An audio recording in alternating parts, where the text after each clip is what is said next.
Hello, my name is Christopher Kerr, and I am an author of historical fiction. Or is it, as I often say, because my books are based upon forensic research, the results of which I often find quite shocking, uncovering elements of history which have not perhaps been spoken about, or in a more sinister manner, covered up. I then include these elements in the backdrop to my stories. These are not historical textbooks, but they are written to entertain and hopefully raise some serious conjecture about elements of history which often they don't want you to know. No more so than when I wrote my novel, The Barbarossa Secret, which came out last year, which tells the story of one of the greatest cover-ups of the Second World War, implicating the rich and powerful, including elements of the royal family. Oh my goodness, dare I? And that led me to write my next novel, which was published earlier on this year, which has already hit some bestseller lists, I'm delighted to say, Fission, which uncovers startling evidence of the fact that Nazi Germany possessed atomic weapons technology at the end of the Second World War and detonated a nuclear device which could have been an utter game changer and very nearly was, followed by the frantic attempts of those who obtained the technology to prevent others from doing so, which eventually resulted in one of the most tragic assassinations of the 20th century, which took place in Dallas in November 1963, about which I shall say no more because it will be a spoiler to the book. Now, one area which caused me some consternation when I was researching a battle from the Second World War was atrocities committed by both sides during the Second World War. I do not wish to minimize the horrendous industrial scale genocide committed by Nazi Germany during the war, but undoubtedly atrocities were committed on both sides, and indeed war crimes. But sadly, history is often told by the victors at the expense of the vanquished, as a result of which the war crimes committed by those victors very often do not get spoken about or are covered up.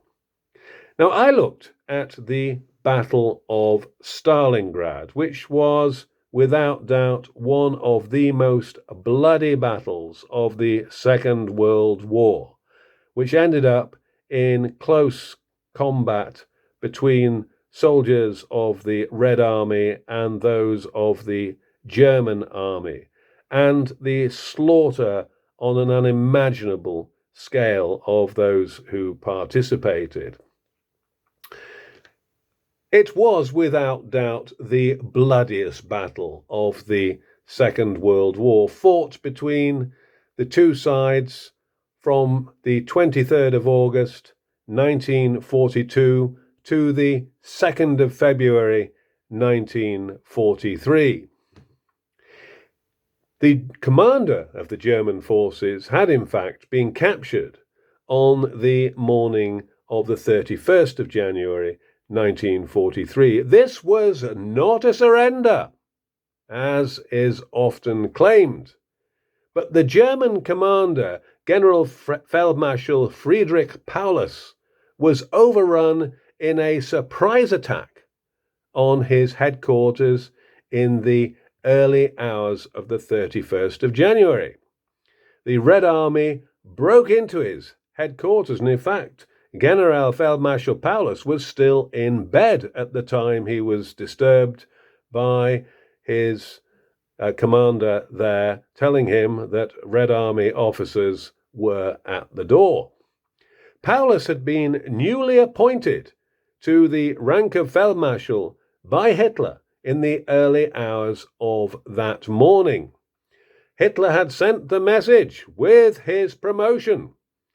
No German field marshal has ever surrendered. The implication, of course, was that Paulus should commit suicide, which he stated he would not do. The losses were staggering on both sides. 250,000 Germans lost their lives, with over 800,000 casualties, including the wounded and missing. Soviet deaths were even worse. They were 750,000, with 41,000 civilians lost in the appalling bombardment of the city of Stalingrad by German artillery, which was relentless.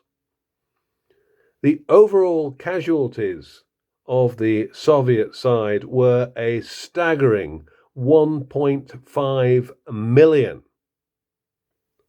But it was a huge defeat for the German forces, and in fact a game changer for Nazi Germany, resulting in a reversal as Soviet forces began pushing the Germans back from the Soviet Union, who then retreated and eventually were defeated in May 1945 as the Soviet Union overran Berlin. Now, at the end of the Battle of Stalingrad, the Red Army took 91,000 German prisoners. They were sent on forced marches to various POW camps across the Soviet Union, but many did not survive because of malnutrition, lack of medical care, freezing cold conditions. It was a terrible winter. Forced labor, or indeed mistreatment. Some witnesses would claim afterwards, some of those prisoners who were there, that there were random shootings carried out by Soviet guards. Records of individual prisoners were not kept, and large numbers were never heard of again. Surprisingly, General Feldmarschall Paulus testified at the Nuremberg war crime trials in 1946. He had by then defected to the Soviet Union side, or did so towards the end of the Second World War, initially stating that he would not do so, resisting the attempts to get him to join the Soviet side, but eventually agreeing on the basis that he could help get rid of Hitler, and broadcasting to the German forces that they should surrender. Well, he testified to the Nuremberg war crime trials that the prisoners of war taken at Stalingrad were safe, a remarkable claim by the commander of the German forces, because tragically, despite this assurance, of the 91,000 German POWs taken prisoner, only 6,000 would survive and return to Germany. The last being released in 1955, long after the majority of the German forces were released by the Allies. Overall, the Soviet Union took around 4 million German prisoners of war between 1941 and 1945, of which over 1 million died in captivity.